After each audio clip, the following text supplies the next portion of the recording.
Hello out there! Today I'm going to be reading you a story called The Good Egg by Jory John and Pete Oswald. This is read and recorded with permission of HarperCollins Children's Books. Look at all those yummy breakfast foods.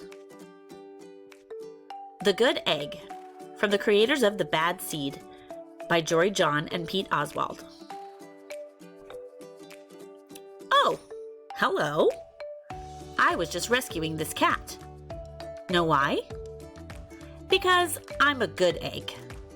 A very good egg. It's true. I do all kinds of good things, like I'll carry your groceries, I'll water your plants, I'll change your tires, I'll paint your house. If you need any help whatsoever, I'm your egg. I've always been a good egg. It's been this way from the start, even in my earliest days, back at the store. Farmer's market, fresh eggs. There were a dozen of us living together under one recycled roof.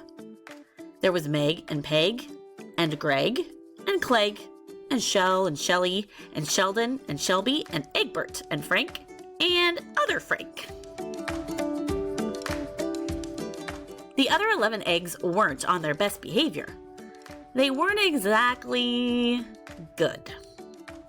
They ignored their bedtime. They only ate sugary cereal. They threw tantrums. They cried for no reason. They broke their stuff on purpose. Meanwhile, I tried to take charge. I tried to fix their bad behavior.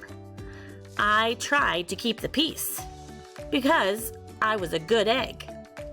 A very good egg. Nobody seemed to care though. Every night I was exhausted. My head felt scrambled. Then, one fateful morning, I noticed some cracks in my shell. They were everywhere. Yikes! Kick me. My doctor said it was from all the pressure I was putting on myself. The pressure of making sure everybody was as good as me. I was cracking up. Literally. Something had to change. I'd had enough. I told Meg and Peg, and Greg and Clegg, and Shell and Shelly and Sheldon, and Shelby and Egbert and Frank and other Frank that I was leaving. I can't be the only good egg in a bad carton, I said. Blah, blah, blah, they replied. I left that night. I wandered from town to town. The hours became days. The days became weeks. I lost track of time. I was alone. Out there on the road, under the stars, I really tried to focus on myself and what I needed. I took walks. I read books. I floated in the river. I wrote in my journal. I found simple moments to be quiet. I breathed in. I breathed out. I even started painting.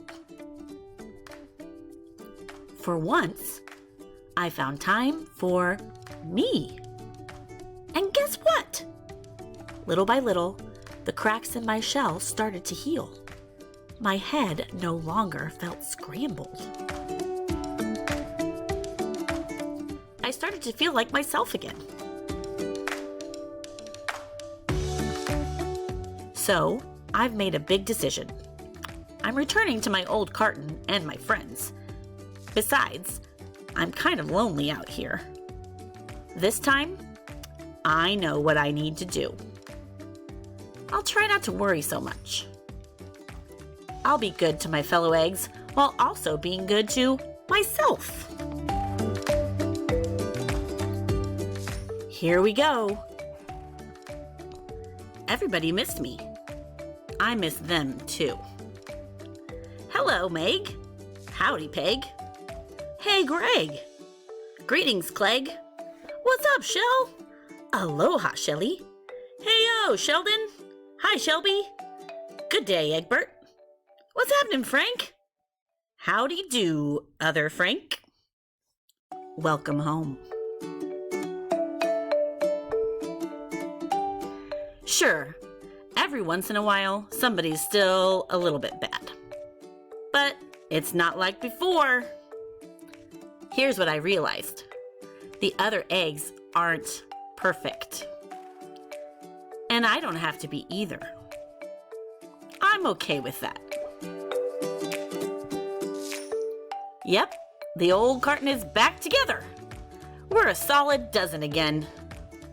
It's good to be home.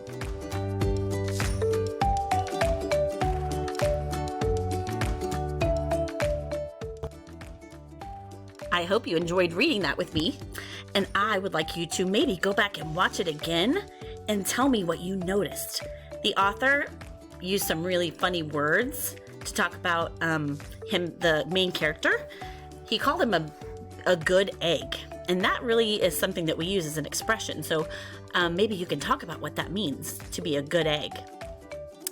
Also, I want to know, what did you notice in the pictures, in the words? And what were you wondering while you were reading? Maybe we don't notice some different things. You can share what you saw in the comments below. You can ask someone to take a video of you and comment that way. I'd love to see what you noticed and see if it's at all the same or different from what I noticed.